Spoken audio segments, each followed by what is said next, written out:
राधे राधे प्यारे भक्तों, जय श्री राम। प्यारे भक्तों, आप सभी को रामनवमी की हार्दिक शुभकामनाएं हैं। आज हम प्रस्पान करने वाले हैं रामनवमी की कथा। चैत माह के शुक्ल पक्ष की नवमी तिथि को रामनवमी के रूप में मनाया जाता है। इस दिन श्री राम के बाल रूप की पूजा की जाती है। ऐसा माना जाता है कि रामनवमी के दिन बलिराम की पूजा करने से संतान प्राप्ति के योग्य बनते हैं और संतान का भाग्य उज्जवल होता है।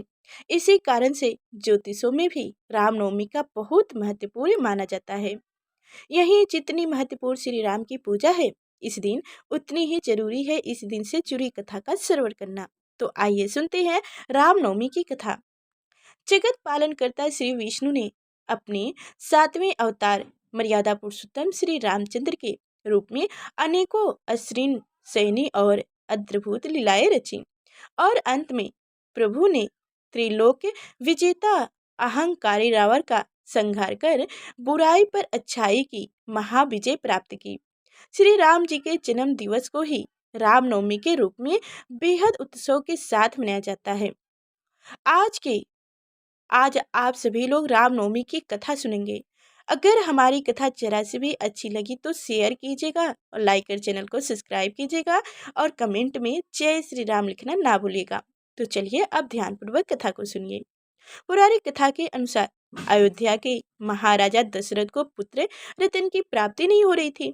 ऐसे में महाराजा दशरथ ने अपने गुरु महर्षि वशिष्ठ के निर्देशों का पालन करते हुए एक महायज्ञ आयोजित किया। महाराजा दशरथ ने इस यज्ञ में सभी सतवती ऋषि मुनि पंडितों को आमंत्रित किया।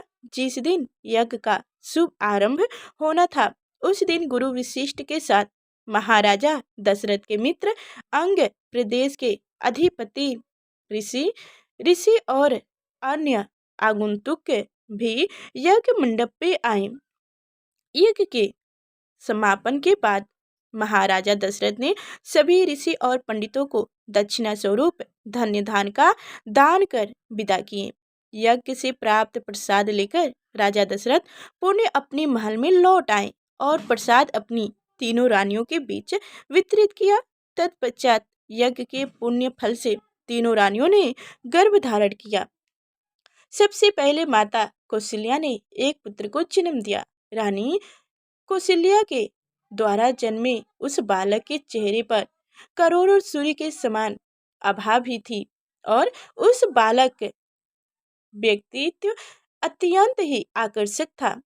अनुपम छवि वाले उस बालक को जो कोई भी देखता मंत्रमुग्ध हो जाता। चित्र माह के शुक्ल पक्ष की नवमी तिथि को जन्मा यह बालक और कोई नहीं बल्कि सृष्टि के महान्यायक श्री विष्णु के 7वां अवतार भगवान श्री राम ही बाल रूप में थे। माता कौशल्या के बाद अन्य दो रानियां अर्थात माता कैकेयी और माता सुमित्रा भी थे। शुभ नक्षत्रों में उसने भी पुत्रों को जन्म दिया।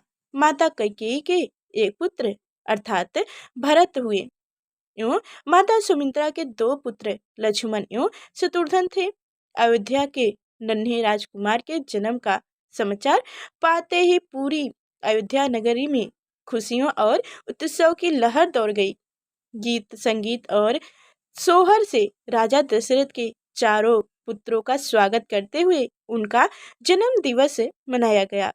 यहीं देवताओं ने भी इस उत्सव में भाग लेते हुए उन्हें राजकुमारों को मनन किया और आकाश से अनगिनत पुष्पों की वर्षा कर उनका स्वागत करते हुए अपनी प्रसन्नता जताई।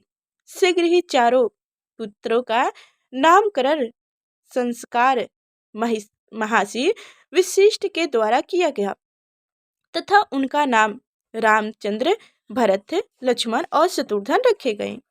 अत्यंत विलक्षण प्रतिभा के धनी श्री राम अल्प काल में ही अयोध्या वासियों के प्रिय हो गए। उन्हें सभी प्रकार के अस्त्र शस्त्र चलाने में असाधारण निपुणता प्राप्त हो गई।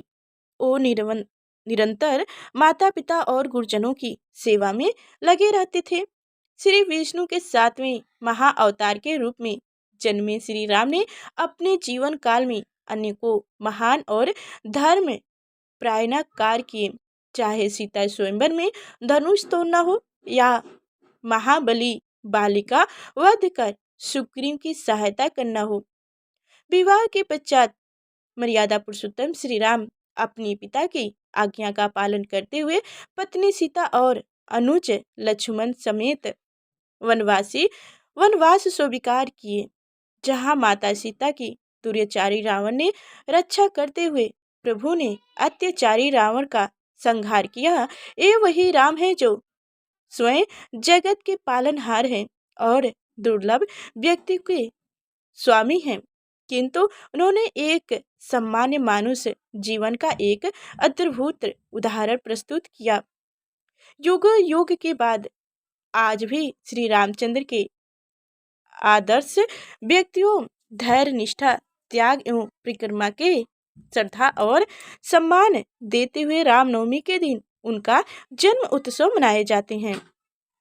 आज भी राम भक्त अनन्य आस्था के साथ अपने अयोध्या श्री राम का उत्सव दिवस मनाते हैं। जय श्री राम। तो प्यारे भक्तों, आप सभी को हमारी कथाएं कैसी लगी कमेंट में अवश्य बताइएगा, और अभी तक लाइक और चैनल को सब्सक्राइब नहीं किए हैं तो जरूर कीजिएगा, शेयर भी कीजिएगा।